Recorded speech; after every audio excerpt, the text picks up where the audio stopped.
guys, it's your girl Risa. What's the day? Just sit back. It's Tuesday, y'all. It's Tell God All About It Tuesday. We are out and about, headed to take Corey to therapy. And I hope everybody's feeling well today. Let me turn it down before they hit me with something. To all my new subscribers, God bless y'all. Thank y'all so much for subscribing. You guys are a blessing. Yes, you are. Thank y'all so much. To all my old ride or dies, even my new commenters. Hey, Stugga. I appreciate y'all so much. I really do. I can never say thank you enough. I thank God truly. Because there's nothing about my life that God don't already know. And so when he used people to encourage you, and y'all might, I'm just dumbfounded daily whenever I upload or I get the inboxes from the uploads, or even when I do a live broadcast, as to how just God used me as a vessel to be a blessing to you guys. The things that you guys inbox me, or you know, it's amazing. It is. It's amazing.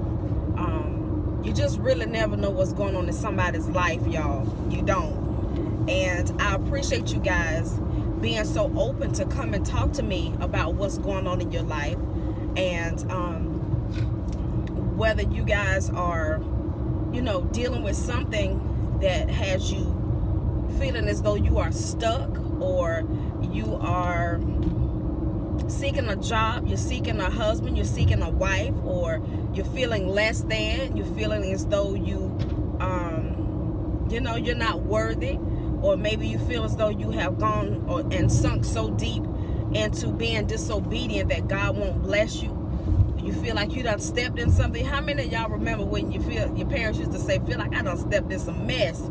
You know, I'm tired of stuff just coming at me and coming at me. And it's not necessarily you stepping in some mess, but, you know, when God get ready to elevate you, you know, the devil tries harder. He don't want to see you prosper. He don't want to see you take hold of God's word. He don't. And so I'm talking from experience, how he speaks to me, and me with my little simple self sitting and just think about it, you know, because it has been my past, and it might have been some things that I did or said, you know, and he repeats it word for word. He reminds you of your shortcomings. And so you learning to find out what God's words say about even when you fall, or who he designed you to be. That's why you gotta forgive yourself. That's right, baby. You gotta learn to forgive yourself. You know, that's hard to do because you feel like you done messed up your life. You know, I made just that wrong decision, thinking out of my flesh, and now I'm here. And the struggle is so much harder, you know, but it's actually a life lesson, because when you do come out, can't nobody take that from you. Can't nobody change it. Nobody but God. And when you do come out of it,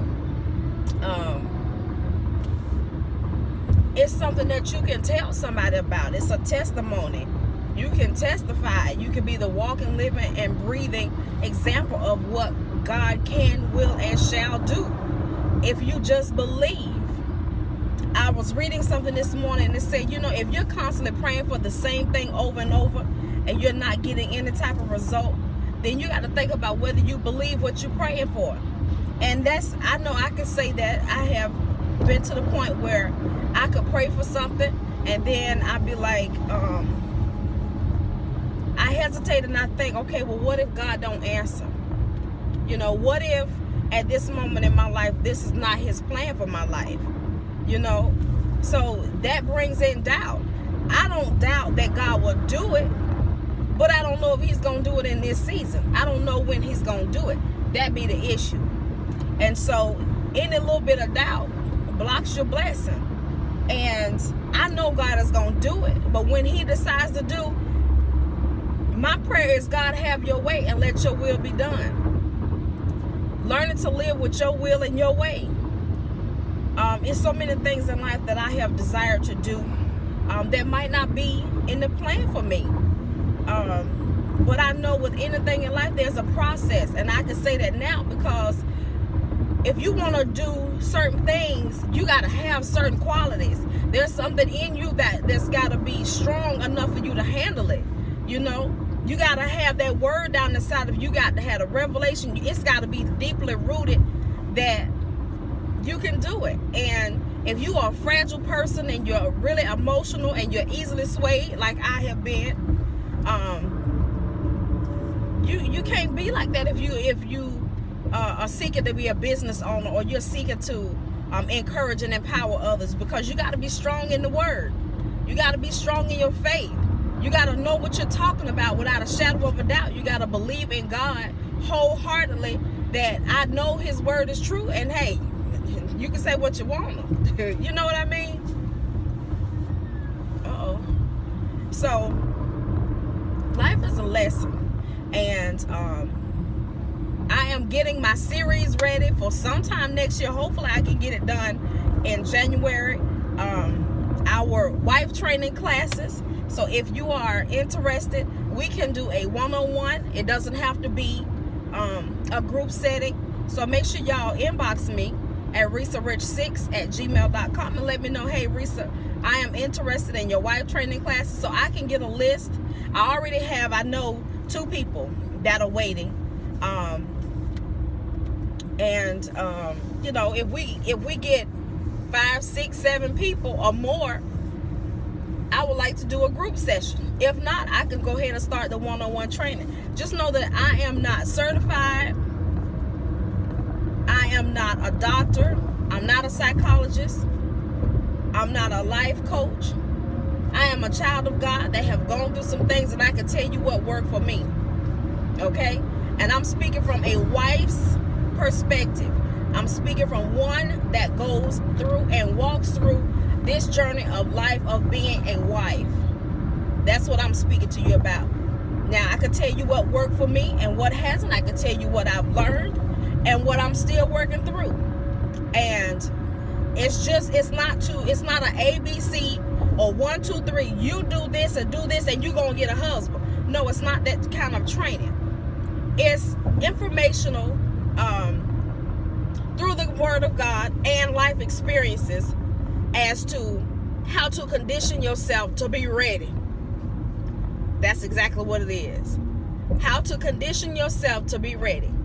So I'm looking forward to that in 2017. Might be 2016, you know, depending. But I'm setting my goal for 2017. I'm learning, you guys, of how to write the vision and make it plain. When that has been brought to my attention, that the word does say that, write the vision and make it plain. We have a lot of people that use that as a term as to put down your goals, put down what God has said to you, and write the vision and make it plain. I've never thought about whether I had a vision or not. You know, I've always been a literal kind of person, so I'm trying to get my thoughts around how to write these things down. So I'm working through that. It's a lot about life I'm learning, y'all. I can say I lived in a bubble. A bubble, I did. And so life is a blessing. It really is. We hurt, we get discouraged, we get angry, we get frustrated, we be lonely. All of these things are negative. But we're blessed. We're highly favored. We're more than conquerors. We are the righteousness of God in Christ. We are children of the Most High. All of these things are what we are. Not the negative things. That's not who we are. That's what we might have gone through or what we have experienced, but it's not who we are. Who we are the positive things. Yes, ma'am. So we are pulling up, going into the dark hole, which is the parking garage. So y'all might not be able to see me. It is a dark hole, Mom. It is, buddy. Yeah. Okay. So we're taking our little one. Who are you going to see, Corey? Miss Stephanie. That's his buddy. That's your buddy, right? Yes. Yes. He'd be excited about going to see her. We can see Miss Stephanie, Mom. Yes. You go to see Miss Stephanie for an hour, right? Okay. Wait a minute. Ugh.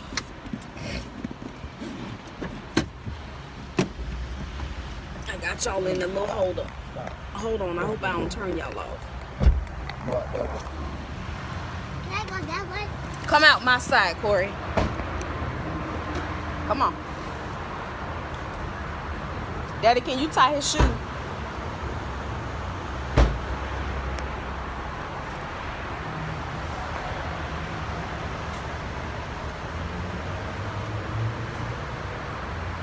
All right. Hi. Slow down, son. It's too many cars, okay?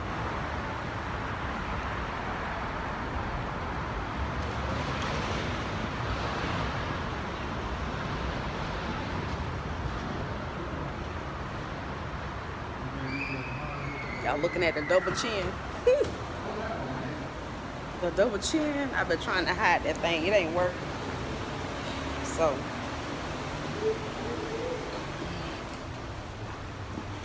I might be shaking y'all because I got y'all on my arm with my purse.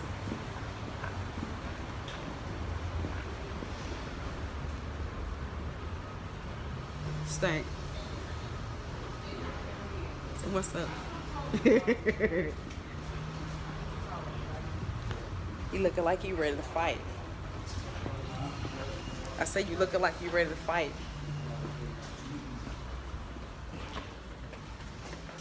I'll be back, y'all. I gotta sign in. Bye. You ready? Say cheese, buddy. Cheese. Okay, I'm back.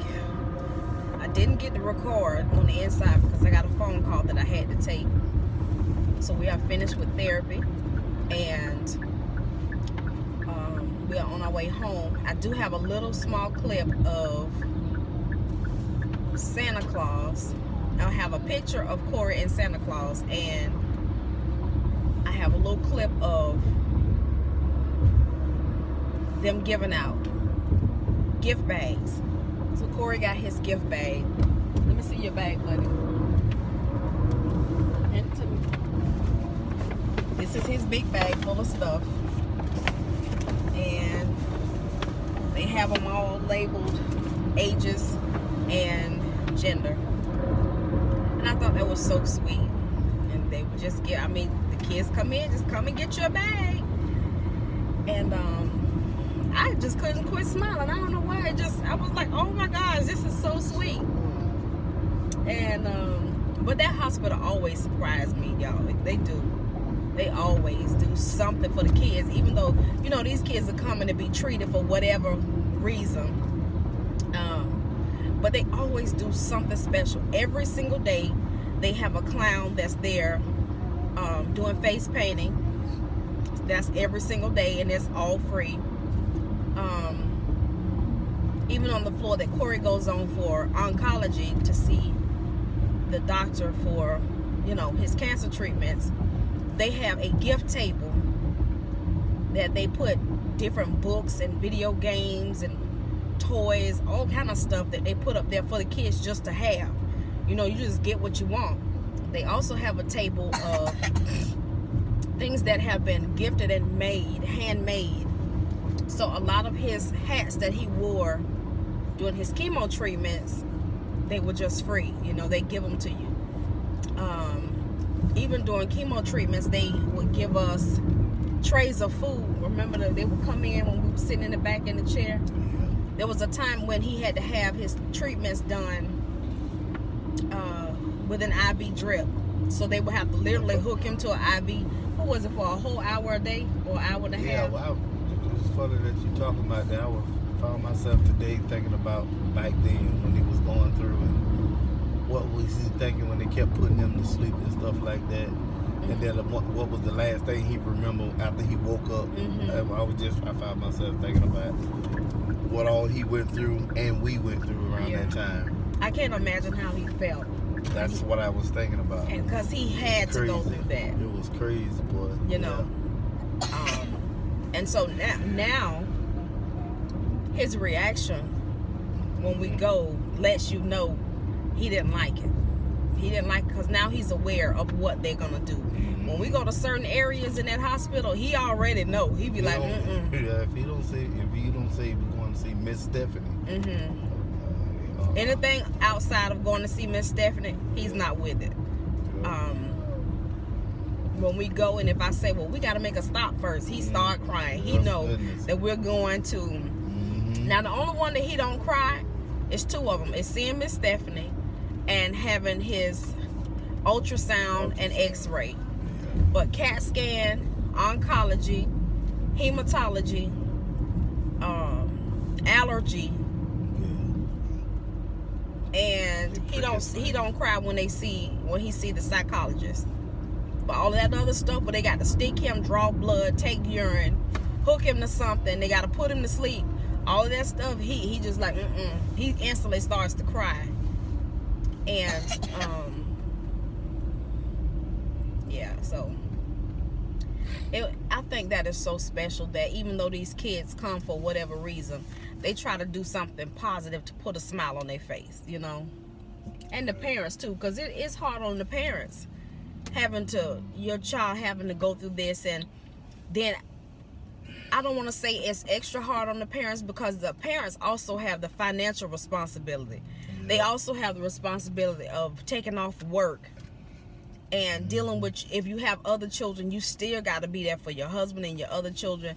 And you got to try to keep, especially moms, you got to try to keep yourself together, because it's like you the glue that hold everything together, and the glue wear out, it's just like everything gets out of sorts.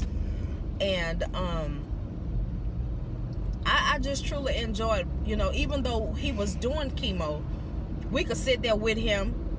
They would bring us whatever drinks we wanted. They would have long trays of homemade treats. And now, of course, we know that kids, you can't give them too much sugar, you can't give them too much fat, you can't. But these kids that are going through these treatments, you have to give them things that are going to keep them energized, because chemo just zaps your energy. It zaps them, period. So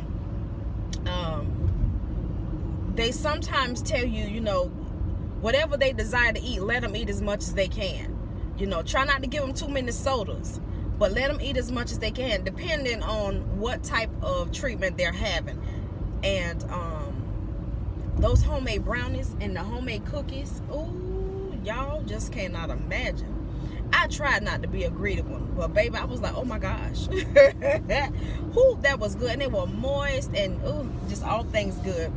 And then when we would leave, Galen and I, when we would go and have lunch, like we leave him for therapy, and we would go up, walk across the breezeway or the catwalk to the major hospital. They have a, what you call it? I don't even want to call it a cafeteria. It's a bistro. But they have so much. Yes, my goodness. When I tell you they have some outstanding food and pastries. How much did we pay for that cookie? Oh man. Was it about $5 or $6? No, it wasn't. I don't think it was that much. Whatever it was, the cookie was about this big, y'all. Nah, everything's cheap. Oh my gosh, the cookie was this big. We had a chocolate, not a chocolate chip, we had an oatmeal raisin, and we had a peanut butter. That peanut butter slapped me and Galen both. Do y'all hear me? That thing was so good. Oh, and every time we go now, by the time we get there, they're sold out. They're sold out. So we haven't been able to get those. And they have, they have a tuna sandwich. And they have They got everything. Yes, a tuna sandwich that you get. They have an egg salad sandwich. That's the bomb. Pizzas that thick. Pizzas. Ooh, they have chicken sandwiches. Yeah, I'm talking about food. Y'all know I'm the head of the food ministry. But I'm just saying, you know, it just all helps you to kind of deal with what you're going through. That's just the little bistro. Yeah, that's just the little bistro. That's not the kitchen that they have. The kitchen, they got I see. real We're chefs going home. and everything. Like prepared certain They have foods. two different. In one area, the bistro is separated. Yeah.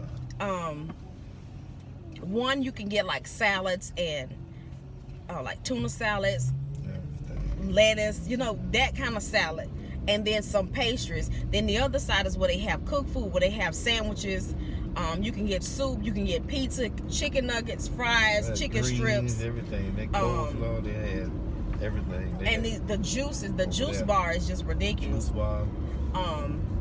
But then, you know, it just the whole setting, and it makes it easier for you throughout the day. You know, when you go there, and you just really need to find somewhere where it's no chaos. You know, even though you're there, you can still relax.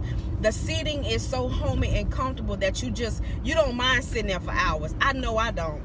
I don't mind sitting there for hours. I can sit there all day as long as I got something to do. And you meet so many people, and the doctors, and not all of them, doctors and nurses, they're so welcoming, and they will engage you. And just like when they were giving out the gifts, Corey was standing there, and they all are just, you know, hey man, come here, you know, come get your gift. And I have been in situations where people will stand there and won't say nothing, knowing that they're there to hand out these gifts, but they just won't say nothing. And you were saying you can walk up and they don't say anything. You say, well, are these gifts for any particular reason? No. Do you have to have a number or something to get a gift? No. I'm like, okay. Well, can I have one? Yeah. I was like, oh my gosh, you dried an old cornbread. I mean, like, for real. Have some enthusiasm about yourself. You are in a hospital, and I know y'all, everybody have their days when they go through, and they might not be in the best of spirits. You know, all heck could be breaking loose in your house. I understand that. I do.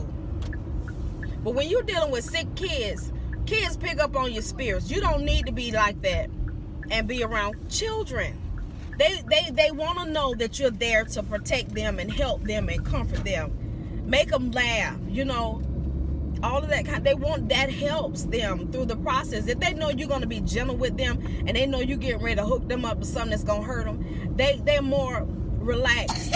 Like Corey, when they get ready to put him to sleep, we had like 3 or 4 ladies in there with him, and one lady was holding the iPad, letting him play games with one hand, and the other one had the hand, and she was holding his hand, and they put the light up under his hand, and one of them just gently rubbed his hand. But they're all talking to him in a real soft and loving voice. And even though he was crying, he knew they wasn't gonna hurt him. He just sat there, you know. Eventually he calmed down, and they put this little thing on his hand to numb it. It was a burst of cold air, and it numbs your skin, so when they stick it in, you don't feel it.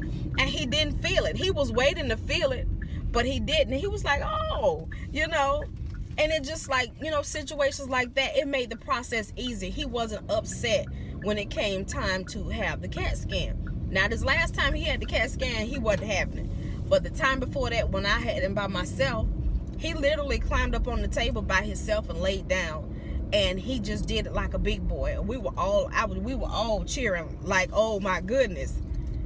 Because that was his first time ever not having to be put to sleep. But this last time, nope. He was not having it. So yeah, we've had our outing today.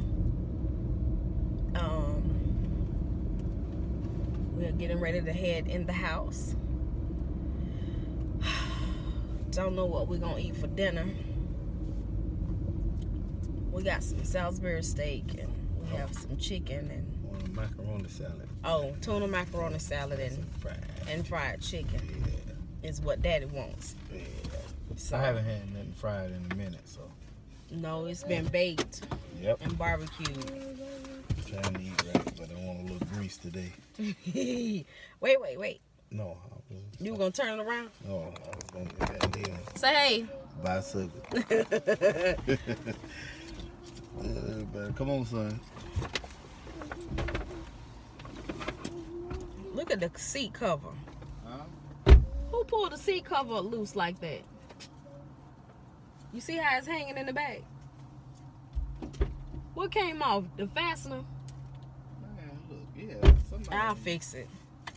I need a new one for the front because this one right here, I don't know what got hooked onto it, but I've got some in the house. I just got to find them. So we at the house, y'all. Thank y'all so much for watching. And stay tuned for my 12 days of Christmas makeup looks challenge. For the next 12 days, I will be uploading a makeup look. It won't be a tutorial. It'll just be pictures of me. And then it might be. It depends on if I can get everything to work. It might just be pictures of me and my face of the day. 12 days of Christmas. Okay, I love y'all to pieces. Bye, Silgas.